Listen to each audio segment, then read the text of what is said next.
Shalom, Assalamualaikum warahmatullahi wabarakatuh. Perkenalkan, nama saya Tirsa Malinggas dengan NIM 2214201186, kelas A5 Keperawatan, semester 3, mata kuliah Keperawatan Maternitas, dosen pengampu, Nurse Meilin Kountul Eskep MKes.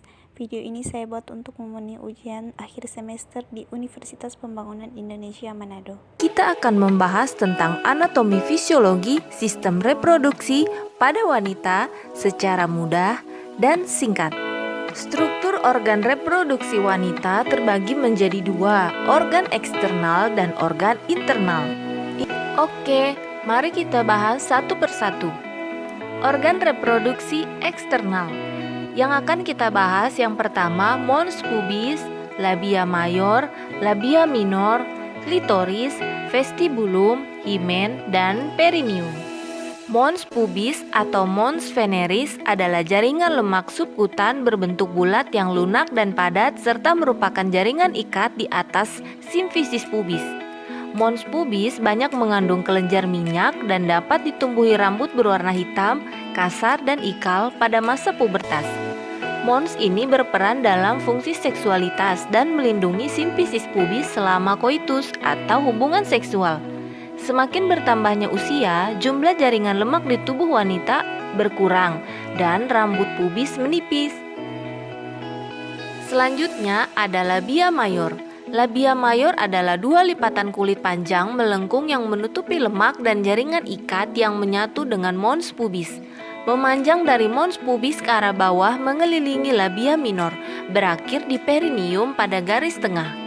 Panjangnya sekitar 7-8 cm dengan lebar 2-3 cm dan tebal 1-1,5 cm dan agak meruncing pada ujung bawah.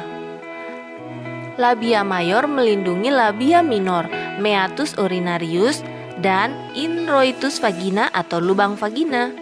Memiliki pigmen yang lebih gelap daripada jaringan di sekitarnya dan ditutupi rambut yang kasar dan semakin menipis ke arah luar perineum. Bagian ini mengandung suplai kelenjar sebasea dan banyak kelenjar keringat serta banyak mengandung pembuluh darah. Selanjutnya ada labia minor. Labia minor terletak di antara dua labia mayor dan merupakan lipatan kulit yang panjang, sempit, dan tidak berambut yang memanjang ke arah bawah dari bawah klitoris dan menyatu dengan foresheet. Pembuluh darah yang banyak membuat labia berwarna merah kemerahan dan memungkinkan labia minor membengkak bila ada stimulus emosional dan stimulus fisik. Ruangan antara kedua labia minor disebut vestibulum. Berikutnya, klitoris. Klitoris adalah organ pendek berbentuk silinders dengan ukuran kurang lebih 6x6 mm dengan erektil yang terletak di bawah arkus pubis. Ujung badan klitoris dinamakan glans dan lebih sensitif daripada badannya. Saat wanita secara seksual terangsang, gland dan badan klitoris akan membesar.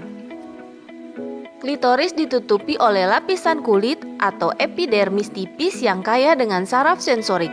Menurut seksolog Jess O'Reilly yang juga membaca acara Sex with Dr. Jess podcast, klitoris lebih dari sekedar sebuah titik yang berada di dalam vulva. Klitoris sesungguhnya memiliki dua kaki, dua pentol, kulup, kelenjar, saraf, pembuluh darah, dan poros. Berikutnya, vestibulum. Vestibulum berbentuk lonjong terletak antara labia minor, klitoris, dan foresheet. Vestibulum terdiri dari dua muara uretra, kelenjar parauretra, vestibuluminus atau skene, vagina, dan kelenjar paravagina. Permukaan vestibulum yang tipis dan agak berlendir mudah teriritasi oleh bahan kimia, panas, dan friksi seperti celana jeans yang ketat. Selanjutnya ada himen. Himen merupakan lipatan yang tertutup mukosa sebagian bersifat elastik tetapi kuat dan terletak di sekitar introitus vagina. Pada wanita yang masih perawan, himen dapat menjadi penghalang ketika pemeriksaan dalam, insersi tampon, menstruasi, atau saat koitus. Himen bersifat elastis sehingga dapat mudah robek. Terkadang himen menutupi seluruh orivisum yang menyebabkan himen tertutup secara abnormal. Setelah pemasangan alat, pemakaian tampon, atau melahirkan pervaginam dapat terlihat sisa robekan himen. Berikutnya perineum. Perineum terdiri dari otot dan fascia urogenitalis serta diafragma pelvis. Perineum berperan untuk mengontrol proses buang air besar dan buang air kecil, menjaga aktivitas peristaltik agar tetap normal dengan menjaga tekanan intraabdomen, dan fungsi seksual yang sehat setelah persalinan. Perineum merupakan daerah muskular yang ditutupi kulit antara introitus vagina dan anus. Perineum membentuk dasar badan perineum. Oke, selanjutnya organ reproduksi internal. Yang akan kita bahas ada vagina, uterus, tuba fallopi, dan ovarium. Vagina merupakan penghubung antara genitalia eksternal dengan genitalia internal. Vagina berukuran di depan 6,5 cm dan di belakang sekitar 9,5 cm. Pada puncak vagina terdapat bagian yang menonjol dari leher rahim yang disebut porsio. Epitel vagina merupakan epitel squamosa dalam beberapa lapisan yang tidak mengandung kelenjar, akan tetapi mengadakan transudasi. Dinding belakang vagina lebih panjang dan membentuk fornix posterior, fornix lateralis sinistra, dan fornix lateralis dextra. Selanjutnya kita bahas uterus.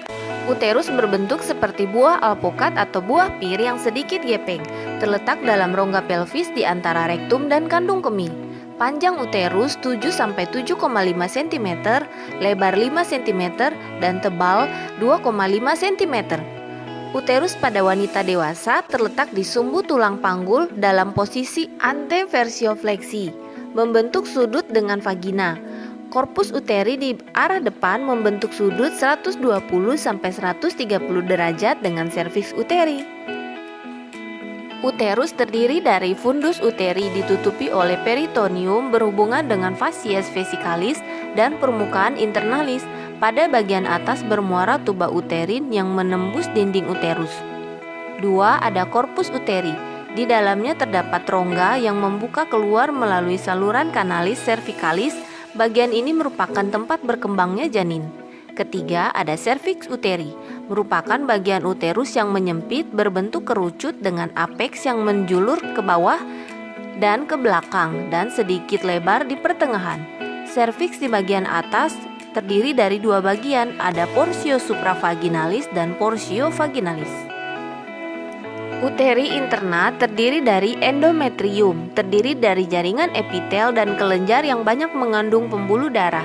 Bagian korpus uterioendometrium licin dan bagian serviks berkelok-kelok.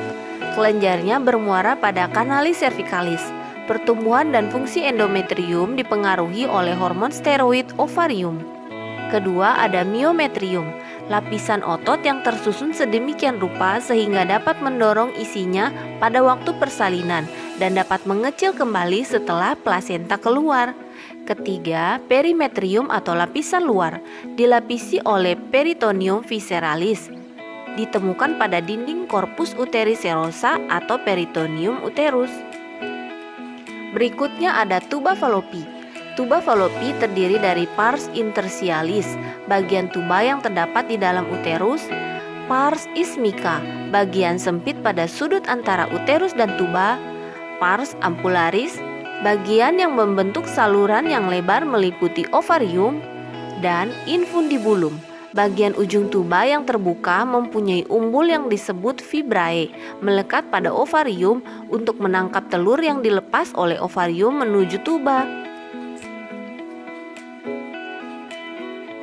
Selanjutnya ada ovarium, kelenjar yang terletak di kanan dan kiri uterus terikat oleh ligamentum uterus.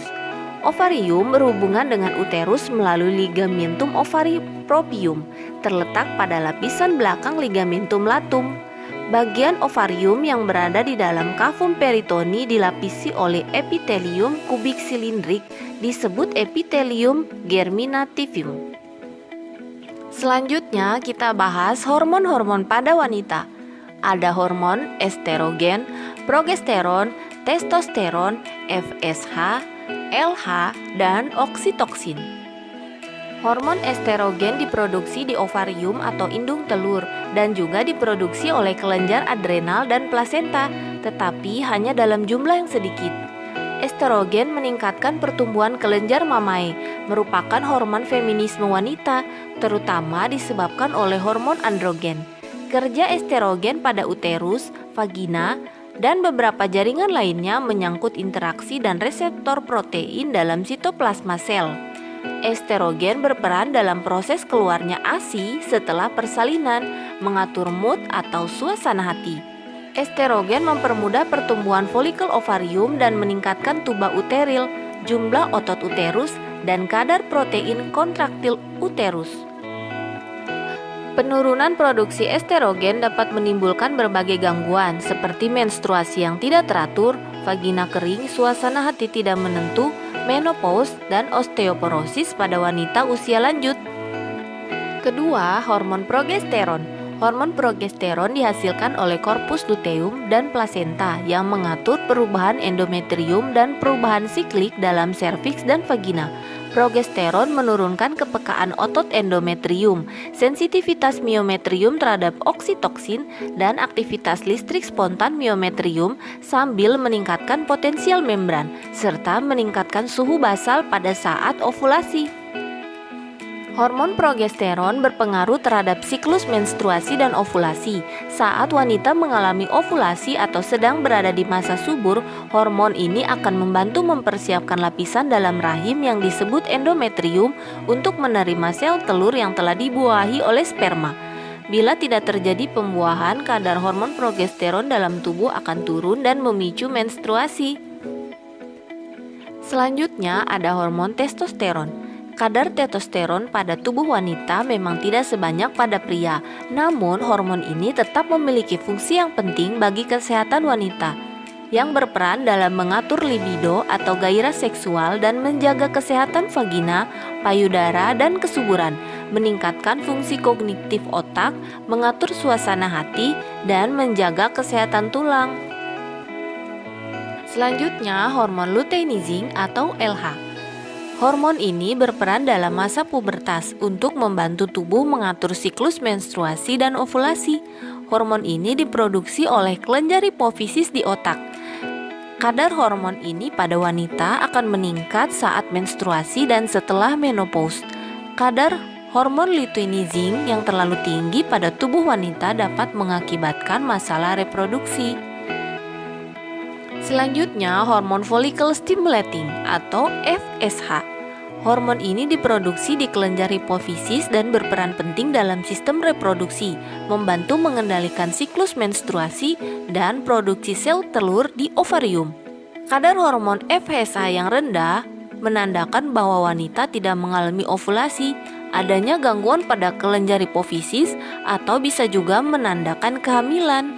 Sebaliknya, hormon FSH yang tinggi dapat menandakan wanita memasuki masa menopause atau adanya tumor di kelenjar hipofisis.